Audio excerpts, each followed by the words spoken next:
Topic is uniform circular motion. अब बच्चों, हमने छोटी क्लासेस में पढ़ी है, दो तरह की मोशन क्लासिफाई की हमने।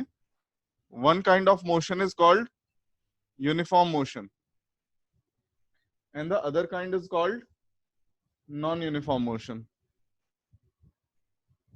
तो हमने छोटी क्लासेस में इसकी क्या डेफिनेशन पढ़ी थी कि if a body travels equal distances in equal intervals of time, if a body travels equal distances in equal intervals of time, then its motion is called uniform motion। यानी कि अगर एक बॉडी इक्वल टाइम्स में equal distances travel करती है, मान लिया पहले 10 मिनट में उसने 5 किलोमीटर ट्रेवल किया, अगले 10 मिनट में भी 5 किलोमीटर ट्रेवल किया, उससे अगले 10 मिनट में भी 5 किलोमीटर ट्रेवल किया, तो मतलब हम क्या कहेंगे, इसकी मोशन यूनिफॉर्म है।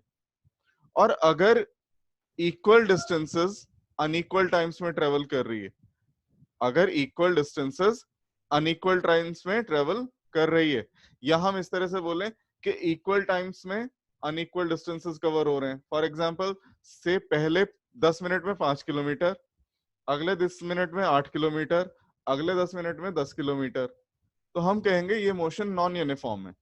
इस तरह की मोशन क्या है, नॉन यूनिफॉर्म। बट जो आज का हमारा टॉपिक है यूनिफॉर्म सर्कुलर मोशन, वो एक ब्रिजिंग टॉपिक है दो चीजों के बीच का, यूनिफॉर्म मोशन के और नॉन यूनिफॉर्म मोशन के बीच का।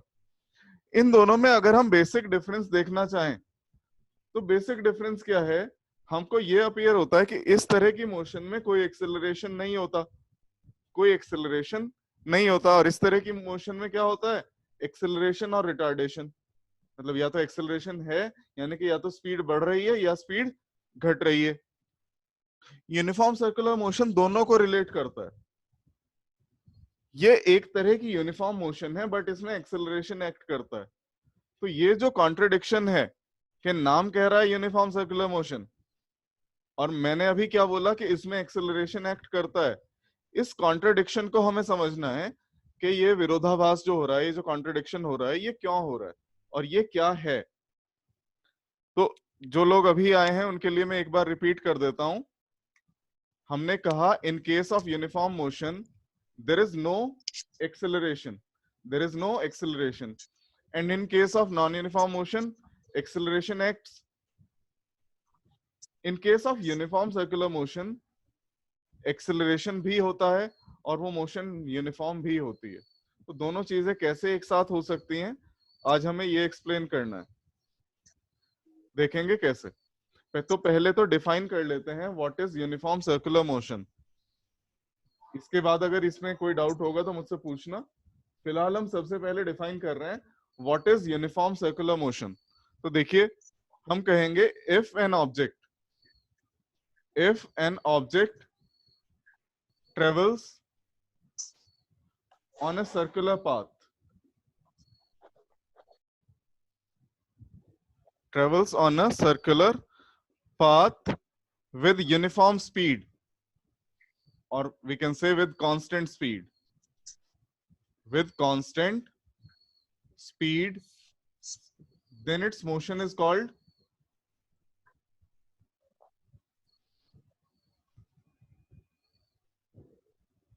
uniform circular motion।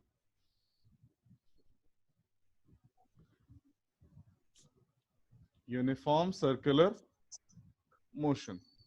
अब एक चीज का हमेशा ध्यान रखना, देखो बच्चों, ये वर्ड बहुत इंपॉर्टेंट है। We are not saying that velocity is constant, we are saying speed is constant. हम क्या बोल रहे हैं, स्पीड कांस्टेंट है, वेलोसिटी कांस्टेंट नहीं है। ठीक है, ऐसा हो सकता है बुक्स में लिखा हो with constant magnitude of velocity, with constant magnitude of velocity, and magnitude of velocity is speed itself। Magnitude velocity का क्या होता है, स्पीड। तो हमने कहा है अगर एक ऑब्जेक्ट सर्कुलर पाथ में चल रहा है, अगर एक ऑब्जेक्ट सर्कुलर पाथ में चल रहा है और उसकी स्पीड कांस्टेंट है, तो हम क्या कहेंगे, इसकी मोशन यूनिफॉर्म सर्कुलर मोशन है। अब अगर यहां तक किसी को कोई डाउट है तो अनम्यूट करके पूछ सकता है या चैट बॉक्स में लिख सकता है, मैं वेट कर रहा हूं।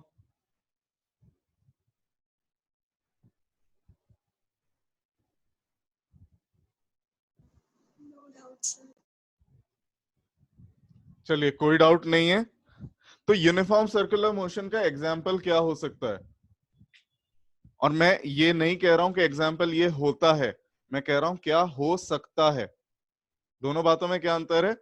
मैं जो सिचुएशन बताऊंगा उसमें मोशन यूनिफॉर्म सर्कुलर मोशन भी हो सकती है और नॉन यूनिफॉर्म सर्कुलर मोशन भी हो सकती है। देखिए, मान लिया एक बच्चे ने एक डोरी में पत्थर को बांध रखा है, एक डोरी में पत्थर को बांध रखा है और वो उसे घुमा रहा है। तो डोरी से बंधा हुआ पत्थर जो होगा वो कैसे घूमेगा? सर्कुलर पाथ पे। और देयर आर फेयर चांसेस हैं कि वो पत्थर किस तरह से एक मोशन एग्जीक्यूट कर रहा होगा, यूनिफॉर्म सर्कुलर मोशन। ऐसा हो सकता है।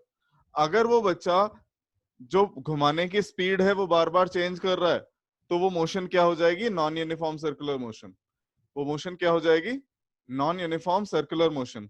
बट अगर उसने घुमाने की स्पीड कांस्टेंट मेंटेन कर रखी है, then it is uniform circular motion. चलिए, एक जो फिक्स्ड एग्जांपल है जो यूनिफॉर्म सर्कुलर मोशन ही होता है, जैसे अगर आप घड़ी की सुई देखें, उसकी जो टिप का मोशन है, घड़ी की जो सुई है उसकी टिप का मोशन मतलब उसके एंड का मोशन हमेशा कैसा होता है? यूनिफॉर्म सर्कुलर मोशन, क्योंकि वो इक्वल इंटरवल्स ऑफ टाइम में इक्वल डिस्टेंसेस कवर करता है। किसी को कोई डाउट है तो पूछ सकता है अभी।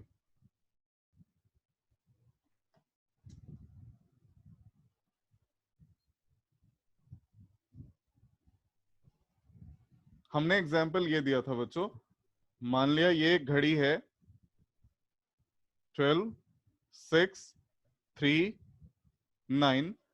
अगर पहले 15 सेकंड में घड़ी की जो सुई की टिप थी वो यहां से यहां जाती है, तो अगले 15 सेकंड में वो यहां से यहां जाएगी और ये डिस्टेंसेस इक्वल होते हैं। यानी कि इसका मोशन कैसा है? यूनिफॉर्म सर्कुलर मोशन है। ठीक, चलिए, अब जो मैंने बात कही थी कि इसका motion although being uniform is an accelerated motion. भले इसका मोशन हम बोल क्या रहे हैं यूनिफॉर्म, बट इसमें एक्सेलरेशन एक्ट करता है। तो एक्सेलरेशन कहाँ एक्ट करता है, कैसे एक्ट करता है, करता भी है या नहीं, उस चीज को हम स्टडी करेंगे अब।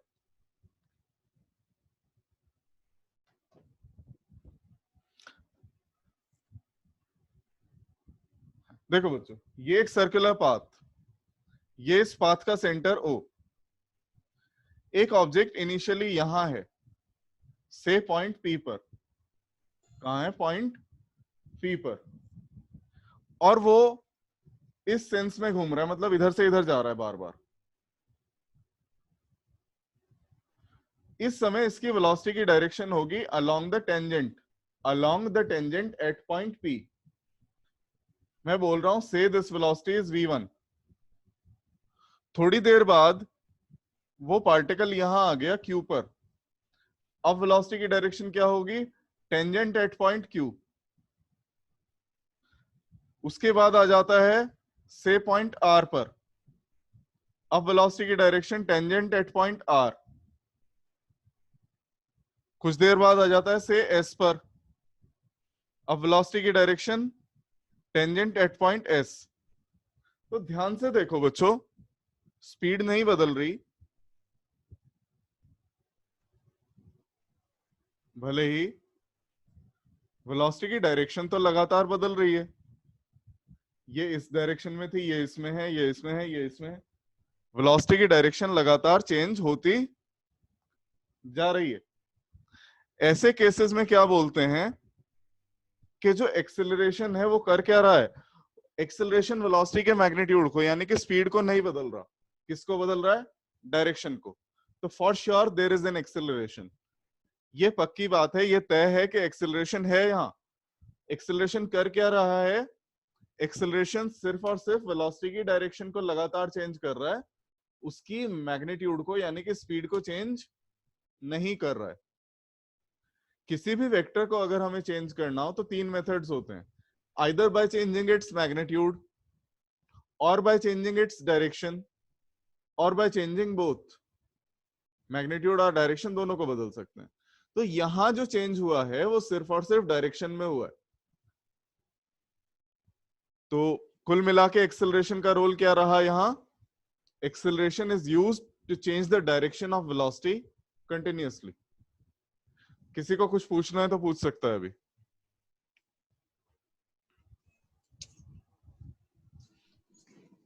रिया कोई डाउट बेटा? No sir. Aanchal? No sir. किसी भी बच्चे को कोई डाउट है तो पूछ सकता है, चैट बॉक्स में लिख सकता है।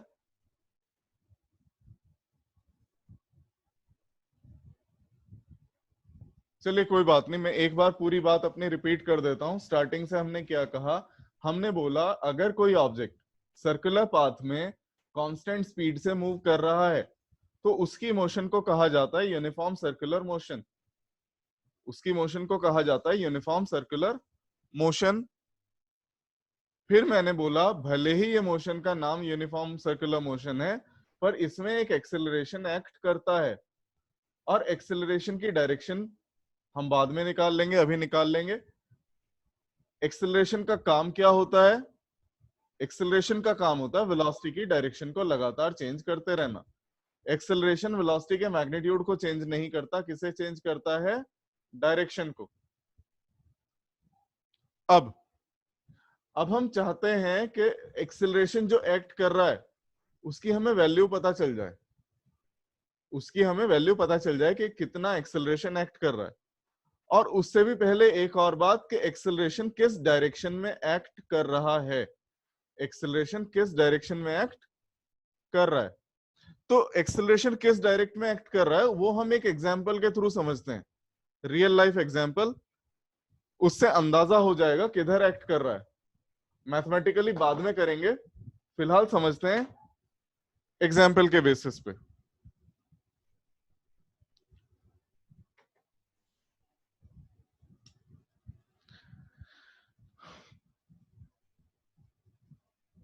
देखो बच्चों, ये एक सर्कुलर पाथ है और ओ इसका सेंटर है। सर्कुलर पाथ किसको रिप्रेजेंट कर रहा है? हम मान लेते हैं कि एक बच्चे ने एक पत्थर को डोरी में बांध रखा है, ये वो पत्थर है, डोरी में बांध रखा है, ये वो डोरी है। घुमा रहा है उसे, घुमाते घुमाते से इस पॉइंट पर आकर डोरी टूट गई। जो डोरी से बांध रखा था, जिस स्ट्रिंग से बांध रखा था, वो स्ट्रिंग टूट गई। अब बात आती है पत्थर किधर जाएगा? क्या पत्थर बाहर चला जाएगा या पत्थर अंदर की तरफ आएगा या ऐसे जाएगा? मतलब रास्ता ए, बी या सी किस पाथ को एडेप्ट करेगा? ये हॉरिजॉन्टल सर्कल में हो रहा है, ऐसे घूम रहा है पत्थर, डोरी जो उसने बांध रखी है ऐसे घूम रहा है हॉरिजॉन्टल में। एक पॉइंट पर आके डोरी टूट गई, हमें बताना है बी की तरफ जाएगा, ए की तरफ आएगा या सी की तरफ जाएगा। मतलब कुल मिला के हम क्या कह रहे हैं? उस बच्चे की तरफ आएगा जो बच्चा घुमा रहा था। ए रास्ता क्या है? उस बच्चे की तरफ है, अंदर की तरफ। बी उससे दूर जाएगा या साइडवेज जाएगा? कोई बताएगा? सर मेरे हिसाब से कंजर्वेशन ऑफ मोमेंटम के हिसाब से जो बीच में है, जो आपकी पॉइंट से दिखा रखा है, उस तरफ जाएगा।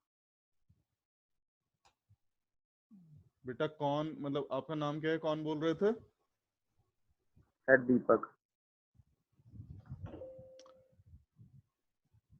बेटा बात तो सही बोली, जाएगा तो ये सी की तरफ, लेकिन not because of conservation of momentum. It will go towards C because of inertia. Inertia की वजह से ये सी की तरफ जाएगा। ठीक है दीपक, क्लियर है? Yes sir. देखो होता क्या है, ये ऑब्जेक्ट यहां है, ये पत्थर यहां है, यहां है, यहां है। इसे सर्कुलर पाथ पे बनाए कौन रख रहा है? इसे सर्कुलर पाथ पे मेंटेन किया हुआ है स्ट्रिंग ने। इसे सर्कुलर पाथ पे कौन मेंटेन करके रख रही है? स्ट्रिंग। स्ट्रिंग इस पत्थर पे अंदर की तरफ एक फोर्स लगाती है।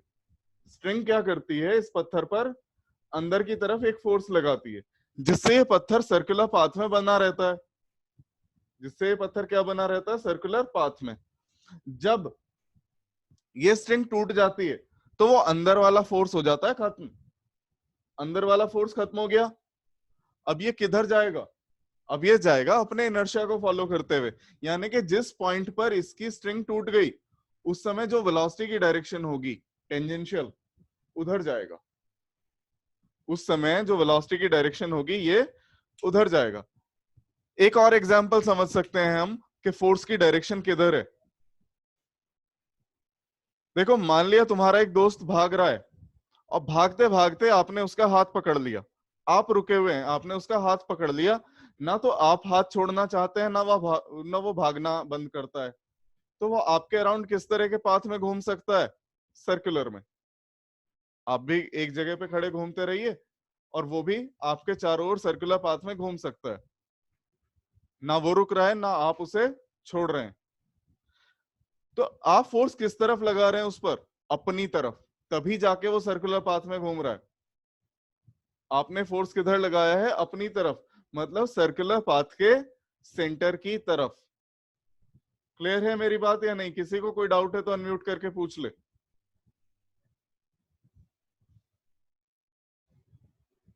सर क्लियर है। तो it is clear from these examples that force acts towards the center of the circular path. Force किधर एक्ट करता है? towards the center of circular path, and that is why this force is called centripetal force.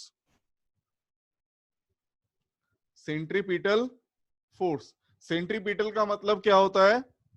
Centre seeking, centre को ढूंढने वाला, यानी कि जो हमेशा किधर फेस करके रखे? सेंटर की तरफ। ठीक है, कोई डाउट किसी को?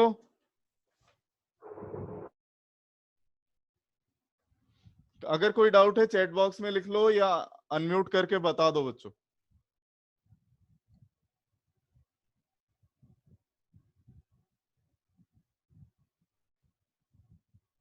चलिए, नहीं पूछना है, कोई बात नहीं। अच्छा, इसको समझने का एक और तरीका हो सकता है।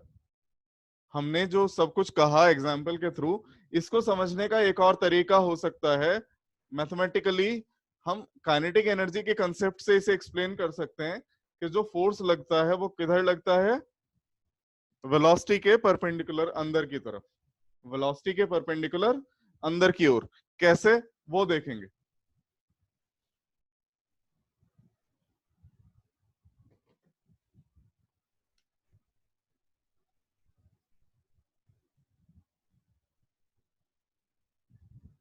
देखो, 9th क्लास में हमने एक चीज पढ़ी थी which was called work energy theorem.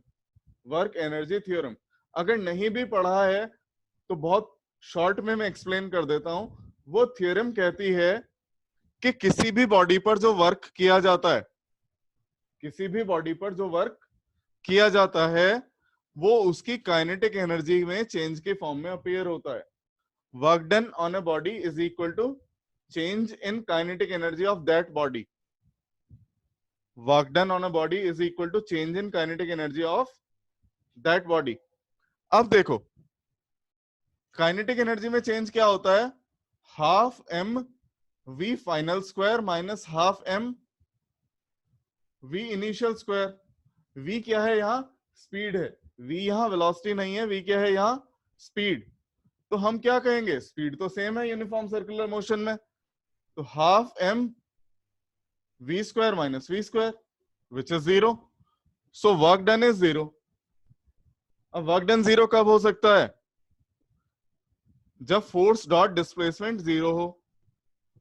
जब फोर्स डॉट डिस्प्लेसमेंट 0 हो, यानी कि फोर्स वेलोसिटी डिस्प्लेसमेंट के परपेंडिकुलर हो। और अगर फोर्स डिस्प्लेसमेंट के परपेंडिकुलर है तो फॉर श्योर फोर्स वेलोसिटी के भी परपेंडिकुलर है। ये बात मैंने कैसे कही कि फोर्स डॉट डिस्प्लेसमेंट 0 है तो फोर्स वेलोसिटी के परपेंडिकुलर होगा या डिस्प्लेसमेंट के परपेंडिकुलर होगा? क्योंकि यहां देखो हमने पढ़ रखा था A dot B is magnitude of A dot B is magnitude of A into magnitude of B into cos of theta. दो वेक्टर्स का डॉट प्रोडक्ट कैसे निकालते हैं? Magnitude of first vector into magnitude of second vector into cos theta. हमारे पास क्या था? Work का फॉर्मूला है फोर्स डॉट डिस्प्लेसमेंट। वर्क का फॉर्मूला होता है फोर्स डॉट डिस्प्लेसमेंट। ये क्या आएगा? F S cos theta. अब ना तो फोर्स 0 है ना डिस्प्लेसमेंट 0 है, तो क्लियरली कॉस थीटा 0 है। और कॉस थीटा 0 कब होता है? जब वो कॉस 90 के इक्वल हो, मतलब थीटा 90 हो, यानी कि फोर्स डिस्प्लेसमेंट के परपेंडिकुलर है। और डिस्प्लेसमेंट के परपेंडिकुलर है तो वेलोसिटी के भी परपेंडिकुलर होगा। मतलब वेलोसिटी अगर टेंजेंट के अलोंग है तो फोर्स किधर होगा? रेडियस के अलोंग। अगर फोर्स रेडियस है तो वेलोसिटी टेंजेंट। वेलोसिटी हमें पहले ही पता था वेलोसिटी कैसे एक्ट करती है, टेंजेंशियल। तो फोर्स किधर लगेगा? रेडियस के अलोंग। किसी को कुछ पूछना है अगर इसमें तो बोल दे।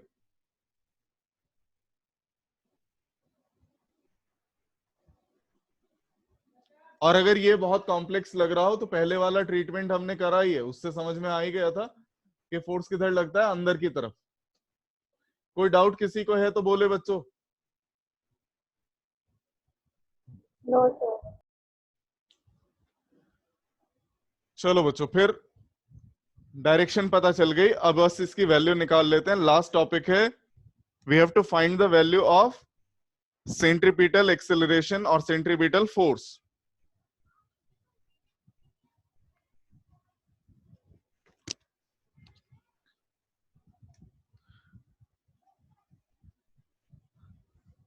ये है बेटा एक सर्कुलर पाथ।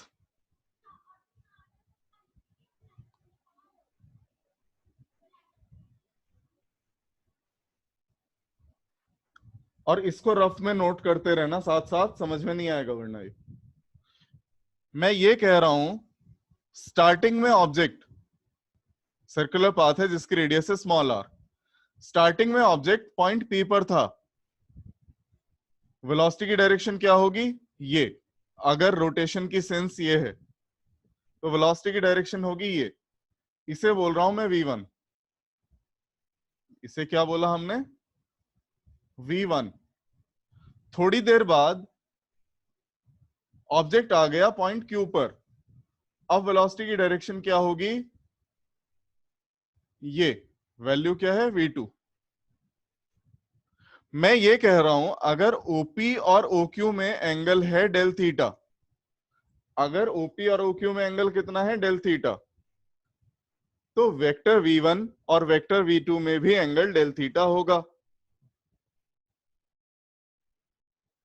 अगर OP और OQ में एंगल डेल थीटा है तो वेक्टर v1 और v2 में भी एंगल कितना होना चाहिए? Del theta.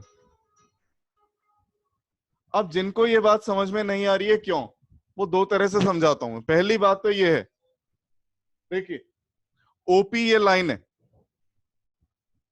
और v1 क्या है? इस पर परपेंडिकुलर। ये लाइन है OP और v1 इस पे परपेंडिकुलर है। ये लाइन OP थोड़ा सा रोटेट होके क्या बन जाती है? OQ। कितना एंगल रोटेट होके? डेल थीटा रोटेट होके। तो अगर इस लाइन ने डेल थीटा एंगल कवर किया है, इसके परपेंडिकुलर ने भी कितना किया होगा? Del theta. मतलब अगर OP और OQ में एंगल डेल थीटा है, v1 और v2 में भी कितना होना चाहिए? Del theta. जिनको इससे भी समझ में नहीं आ रहा है वो देखेंगे।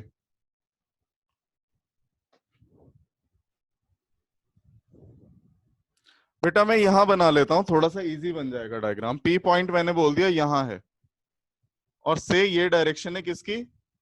v1 की। से पॉइंट Q यहां है, ये डायरेक्शन किसकी है? v2 की। मैं इस वाली लाइन को पीछे बढ़ा देता हूं। V2 वाली जो लाइन है ये पीछे बढ़ा दी डैश लाइन, ये पॉइंट O से इसको बोल रहा हूं मैं, ये से L है जहां इस डैश लाइन ने इसको काटा। ये वाला एंगल कितना है? Del theta. ये this angle is del theta. अब ये वाला एंगल है 90। रीजन, ये रेडियस और ये इस पे टेंजेंट। ये क्या है? रेडियस और ये क्या है? टेंजेंट। तो ये वाला एंगल 90। अब OQ और इसमें ये वाला एंगल भी 90। रीजन, ये रेडियस, ये टेंजेंट। अब हम देख रहे हैं क्वाड्रिलेटरल OPLQ। क्वाड्रिलेटरल के चारों एंगल्स का सम क्या होता है? 360। 360 में से 90 चला गया, 90 चला गया, कितना बचा? 180। मतलब थीटा और ये वाला एंगल, ये इनका सम क्या होना चाहिए? 180। इनका सम क्या होना चाहिए? 180। तो ये वाला एंगल कितना बचा? 180 minus del theta. 180 minus del theta. और ये है स्ट्रेट लाइन। अगर ये 180 माइनस डेल थीटा है तो ये भी क्या होगा? Del theta. मतलब कुल मिला के V1 और V2 के बीच का एंगल कितना हो गया? Del theta. किसी को कोई डाउट है तो पूछ सकता है अभी। इसको बना के रख लेना, बुक में नहीं है ये वाला डायग्राम, बाद में दिक्कत होगी वरना समझने में।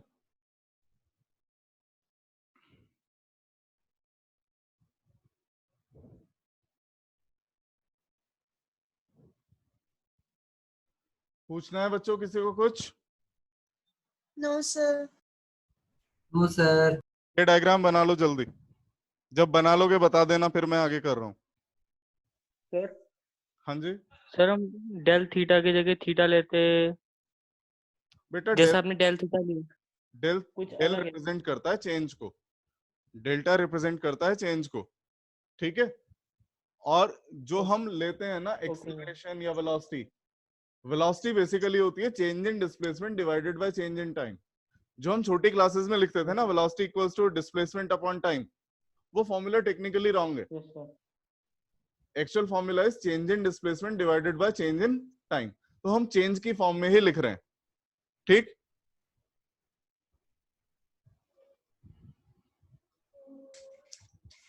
बन गया ये? Okay, sir. जिनसे नहीं बना वो स्क्रीनशॉट ले लो। अब बेटा मैं ये कह रहा हूं, जब V1 और V2 के बीच में एंगल डेल थीटा ही है, मैं इन्हें अलग से ड्रॉ कर देता हूं। ये रहा V1 और ये रहा V2, दोनों के बीच में एंगल डेल थीटा। V1 के हेड और V2 के हेड को मिलाने वाला जो वेक्टर होगा, V1 का हेड और V2 का हेड, इन दोनों को मिलाने वाला जो वेक्टर होगा उसकी वैल्यू क्या होगी? V2 माइनस V1, यानी कि final velocity minus initial velocity. किस चीज को रिप्रेजेंट करेगा ये? Change in velocity. Change in velocity को रिप्रेजेंट करेगा। अच्छा ये ऐसा आया क्यों? हमें कैसे पता चला ये V2 माइनस V1 है? यहां देखो ध्यान से, मैंने ये ड्रॉ किया V1 और ये ड्रॉ किया V2। ये वाला वेक्टर क्या है? V2। अगर मैं V1 के अपोजिट साइड में, अगर मैं V1 के अपोजिट साइड में एक वेक्टर ड्रॉ कर दूं तो वो वाला वेक्टर क्या कहलाएगा? माइनस V1, क्योंकि डायरेक्शन अपोजिट है, लेंथ सेम है। अब अगर इसे ज्वाइन कर दूं मैं तो ये क्या होगा? V2 plus negative of V1।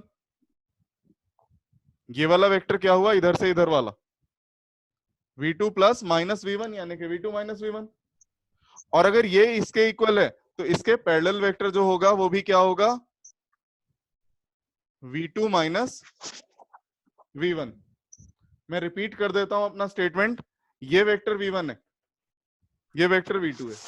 V1 के अपोजिट उतनी ही लेंथ का बट अपोजिट डायरेक्शन में, ये वेक्टर क्या होगा?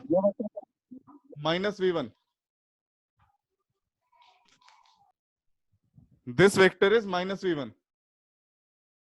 मैंने इसे इससे ज्वाइन कर दिया, ये क्या बना v2 प्लस -v1 यानी कि v2 minus v1।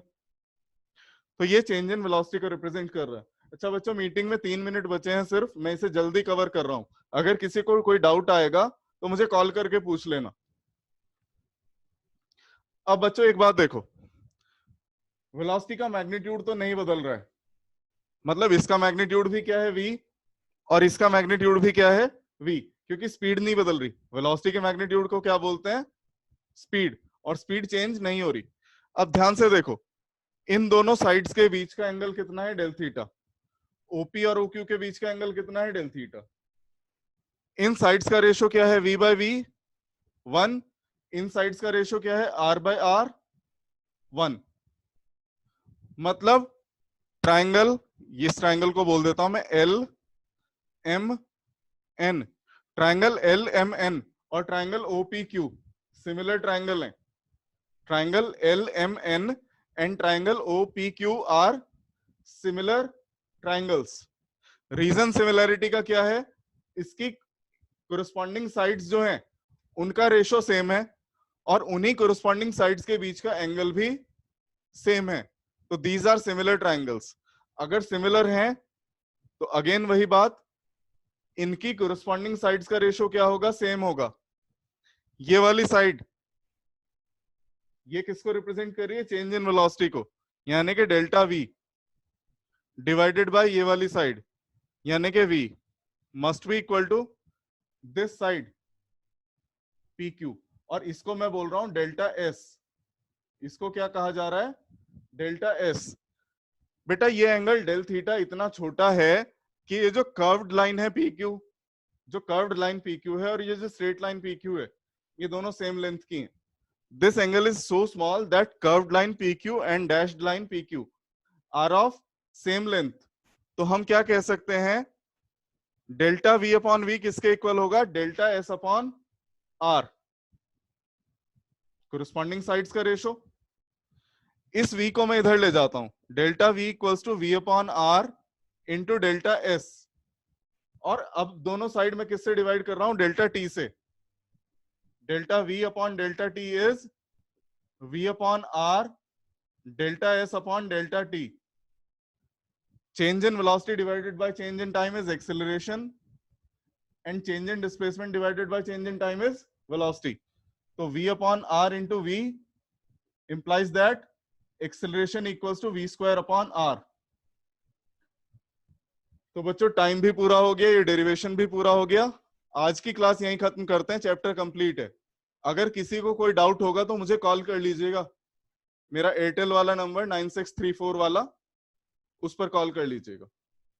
Thank you class. Thank you, sir. Thank you sir. Thank you, sir. Thank you, sir.